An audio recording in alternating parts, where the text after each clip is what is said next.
Hey guys, so today I want to talk about decision making. If you're raised by narcissistic parents or in a toxic environment, chances are you probably have a hard time making decisions. Mainly because your parents made you rely on them to be the decision maker in your life. So if you made a decision, then they were going to come by, and if they didn't agree with it, or they felt like they had a better perspective on things, or they knew better, they would give you their advice and try and tell you to change whatever it is that you are doing.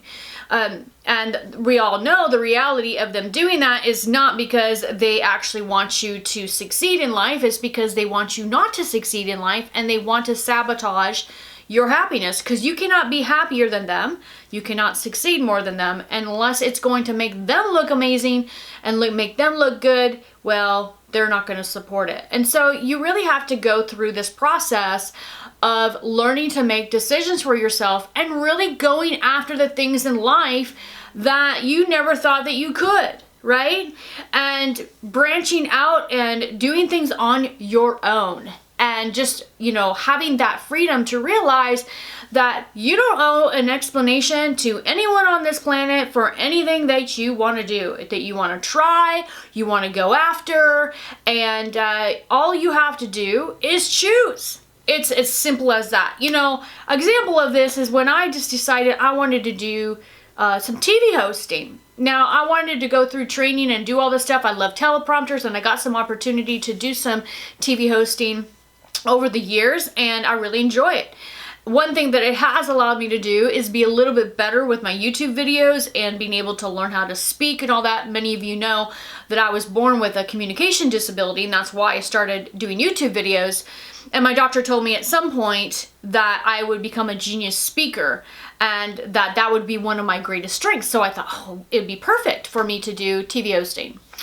And I remember going after this, and I went to LA to get some costumes, because the clothing that TV hosts actually wear on the set are costumes.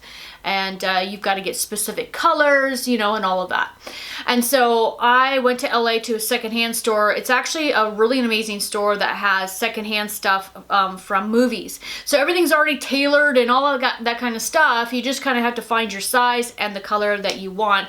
And because it's, media, there's a lot of those types of clothes that you would need for TV hosting. So I would go there and get some of my clothes, and it's really easy for me. I'm in Texas, and it's like $100 round trip to LA, and I go there on a Friday, spend the entire day, fly back. So anyway, I remember my mother just getting really angry. She was so afraid about me going after being a TV host, and she absolutely hated it. And she said, I had a friend in high school that went after it, and she did it, and she hated it, which wasn't true. She just wanted to destroy my happiness, and I absolutely love TV hosting. I really wanted to do some infomercials. I was trained professionally to do the red carpet and all of it, right? Because I got an amazing, through some connections, I got an amazing woman who's an Emmy-nominated TV host that trained me. And I will forever be grateful for that. And whether I end up in the future going after that, after COVID, if I start to do more TV hosting or, doing that kind of stuff, or if I just, use those skills here on my YouTube channel, it really doesn't matter. At the end of the day, it's just something that I love. I love to be able to make video content, and I love speaking, right? So all of that to say is that that's a perfect example of my new dream in life that my mother was afraid of and was trying to suppress in me, trying to keep me back from and destroy. I mean, at one point, I was going to LA because I would go to LA a lot, and she was screaming on the phone, begging me to go to Mexico. Number one, I couldn't afford to go to Mexico. Number two, why would I go to Mexico? I'm in LA because I'm actually doing some work, and trying to work on that aspect of my career. And she just really hated it. So I want to encourage you, if there's something like that in your life, whether it's a relationship, it's a new goal you're going to go after, maybe you have a dream of writing a book, whatever it is, If it threatens that narcissist in your life, they're going to attack it. So I have another example of this is when I went to an event, a Tony Robbins event. You guys know I love him. And I went to Walk on Fire, all this, and I got really pumped up afterwards. I was excited about life and all the things I was going to do, including life coaching for the first time, and really get back in that because, I used to do ministry stuff, but I really, I missed that depth and really helping people. And so I was so excited about everything was going on in my life, my new beginning.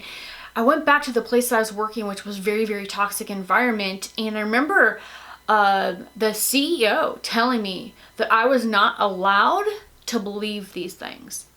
He legitimately told me that I was not allowed to believe the things that I was sharing.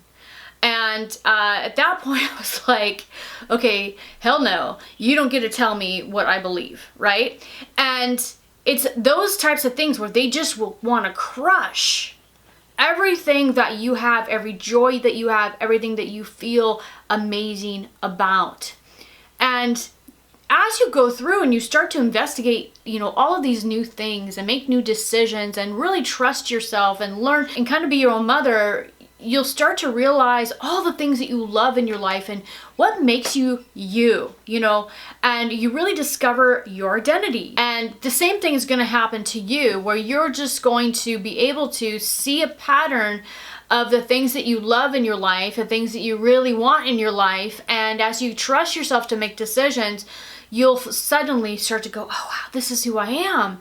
And this is where I belong, and this is my spot in life. And it's a very, very freeing thing. And sometimes you just have to go out and try and do everything before you really are able to check off those lists of, okay, well, I'm not that, and I'm not that, and I'm definitely this, and just find your little space and your uniqueness in life. Because even though you might say, okay, well, I'm kind of like this type of a person, you're also going to be very, very unique yourself and in your own life and just your uniqueness as a human being. And that's the beauty of what we all bring to this planet, is that we're all very different, and we need to be able to celebrate all of those differences. So I hope that this year you get to find out what your differences are that make you unique, and that you can really celebrate, and that make you you and make you who you are.